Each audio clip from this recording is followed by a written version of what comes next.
ብሩክ ነርድ ነው ወይስ አይደለም? እኔ አይድ ላይክ ቱ ቲንክ አይደለሁም ብዬ ስፔሻሊ ሃይ ስኩል እያለሁ ኢቨን አማርኛ 50 ቤት ነበር ውጤቴ ልወድቅ ነበረ። ኮቪድ ሲመጣ ነው እንደውም ያተረፈኝ እንጂ መድገሜ አይቀርም ነበር እግዚአብሔርን።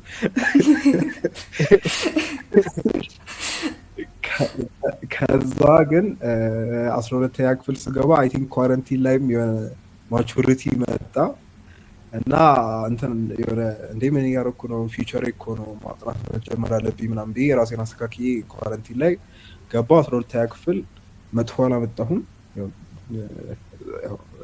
ነምበር ዋን ነበርኩ ምናምንም ብዬ አላልሽም። ግን ማትሪክ ሪዘልትም was good 500 ምናምን አመጣው። ከዛ ዩኒቨርሲቲ ላይ I have a plan which is ፈተና አንድ ሳምንት ሲቀረው በቃ ኮድ ማድረግ